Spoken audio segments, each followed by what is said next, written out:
नमस्कार मैत्रिणींनो, आज आपण बनवणार आहोत ढोकळा। तर त्यासाठी लागणारं साहित्य आहे, मी इथे 2 कप पाणी घेतलं आहे, 2 टेबलस्पून साखर, हाफ टेबलस्पून मीठ, खाण्याचा कलर जर तुम्हाला आवडत असेल तर घेऊ शकता। मी इथे खाण्याचा पिवळा कलर घेतला आहे। त्याचबरोबर आपल्याला हे ढोकळ्याचं बॅटर मिक्स करण्यासाठी एक मोठं भांडं लागणार आहे आणि हे आपलं ढोकळा बेक करण्यासाठी टिन घेतला आहे मी केकचा आणि 1 कप बेसन। सो आपण सुरू करूया।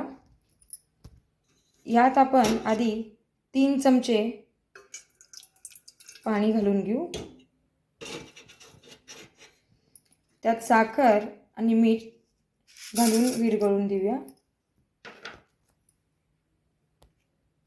साखर आणि मीठ पाण्यात विरघळलेली आहे, त्यामध्ये आपण आता बेसन घालून घेऊया।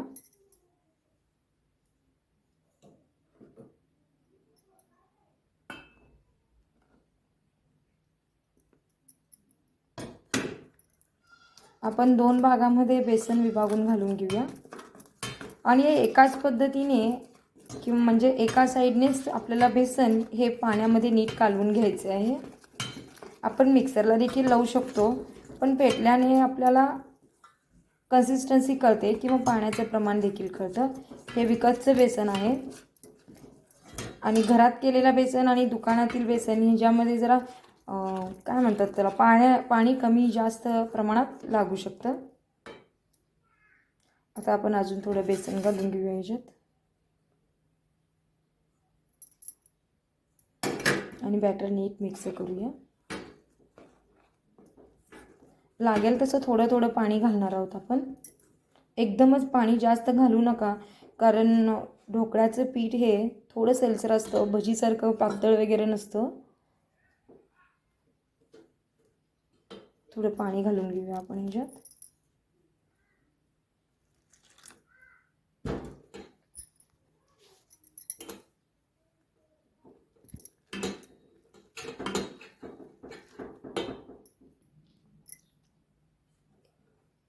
हे बघा, बेसनला 1 कप बेसनला आता अर्धा कप पाणी घातलेलं आहे। त्याची कन्सिस्टन्सी तुम्ही पाहू शकता। अजिबात गुठळ्या वगैरे ठेवायचे नाही, नीट फेटून घ्यायचं आहे।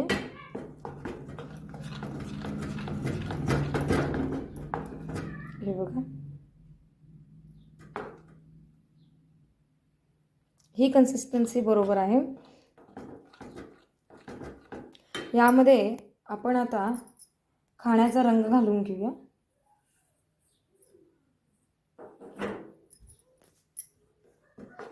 मी 1 चिमूट पिवळा कलर घातला आहे खाण्याचा, तुम्ही बघू शकता बॅटरला मस्त पिवळा कलर आलेला आहे।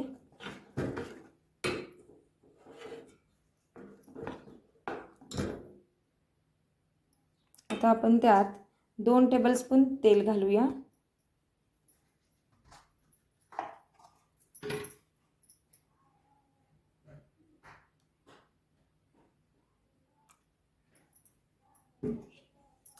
आपल्या गृहिणींना कसं हाताला म्हणजे आपण रोज स्वयंपाक करतो त्याच्यामुळे सवय असते की आपण मेजरमेंट वगैरे करून घेतो, पण मोठ्या मोठ्या फंक्शनचं किंवा आपण बर्थडे पार्टी, आपल्या घरात काही सणवार असेल, जास्त लोकांचा स्वयंपाक असेल, तरी आपलं मोजमाप हे अंदाजेच चाललेलं असतं। तसं 2 टेबलस्पून मी तेल घालून घेतलेलं आहे। हे बॅटर बनवण्यासाठी आपल्याला फक्त अर्धी वाटी पाणी लागलेलं आहे 1 कप बेसनसाठी। आता आपण ह्याच्यामध्ये सोडा वगैरे आत्ताच घालणार नाही, ते आता आपण बॅटर असंच ठेवून देऊया। आता मी इथे 1 कप पाणी घालून असं कढईमध्ये हे आपलं म्हणजे जाडसर असं आपण तुम्ही वाटी देखील ठेवू शकता, एखादी प्लेट ठेवू शकता। ओके, त्याच्यामध्ये असं ठेवलेलं आहे, ते पाणी उकळायला ठेवलं आहे। आता मी पाणी जेव्हा गरम होईल, त्याला उकळी येईल, त्यानंतरच आपण बॅटरमध्ये सोडा घालणार आहोत। सोडा घालून त्याच्यावर 2 थेंब पाणी घालून ते आपण मिक्स करून बॅटर लगेच आपण वाफायला ठेवून देणार आहोत। सोडा घालून जास्त वेळ रेस्ट केलं तर ढोकळा आपला नीट फुगत नाही। म्हणजे कुठलेही बेकिंगचे पदार्थ असू दे किंवा असं आपण वाफेवर करणार असू दे, त्याच्यामध्ये सोडा घालून आपण लगेच इन्स्टंट ठेवून द्यायचं. मी आता इथे गॅसची रिंग ठेवून घेतली आहे हाईटसाठी.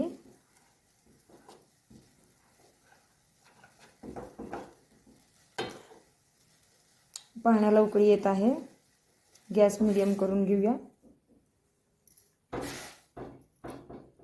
इथे तुम्ही पाहू शकता मी पाव टेबलस्पून सोडा घेतला आहे आणि पाव टेबलस्पून बेकिंग पावडर घेतला आहे. हे प्रमाण आपल्याला फार कमीच ठेवायचं आहे कारण सोड्याचा खूप वास येतो एक वेगळाच प्रकारचा. एवढं घालून घेऊया. आता इथून आपल्याला फास्ट करायचं आहे कारण सोडा घातल्यानंतर जास्त वेळ आपल्याला ठेवायचं नाही, कारण त्याला सोडा घातल्यानंतर जर वाफ मिळाली तर आपलं बॅटर चांगलं फुलून येईल.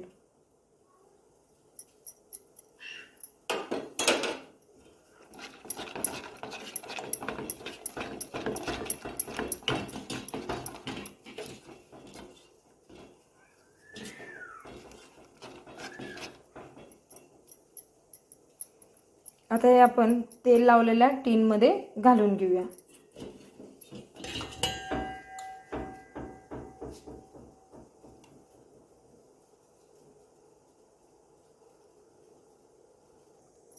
आता हे टीन आपण इथे कढईमध्ये ठेवून घेऊ आणि एक 15 मिनिटं आपण ढोकळा वाफून घेऊया.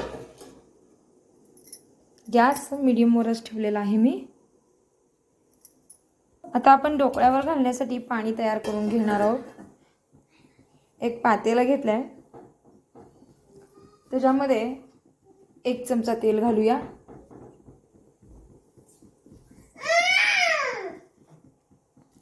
त्यात आता आपण 1 टेबलस्पून साखर आणि अर्धा टेबलस्पून मीठ घालू.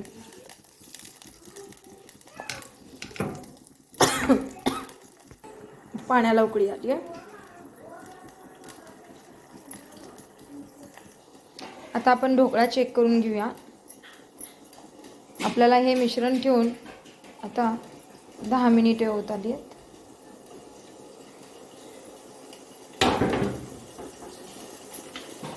मी सुरीने चेक करते. अजून थोडं वाफला पाहिजे, सुरी क्लीन आली नाही. आपण ढोकळा एक 5 मिनिटं वाफून घेऊया. इथे आपलं पाणी तयार झालेलं आहे. मी 2 मिनिटं ढोकळा वाफून घेतला होता. अजून पाहू शकता तुम्ही किती स्पंजी झाला आहे. आता हे ढोकळा आपल्याला लगेच टीनमधून बाहेर नाही काढायचं आहे. साधारण 5 मिनिटं तसंच ठेवूया. टीन थंड झालं म्हणजे ढोकळा पूर्णपणे गार झाल्यानंतर आपण ते काढून घेणार आहोत. ढोकळा पूर्ण गार झालेला आहे, तुम्ही पाहू शकता. आता आपण हे जे आपल्या आवडीप्रमाणे काप करून घेऊया. एक काप करतानाच कळतं की आपल्याला आपला ढोकळा किती स्पंजी झाला आहे ते. लल्ला ओरडू नको.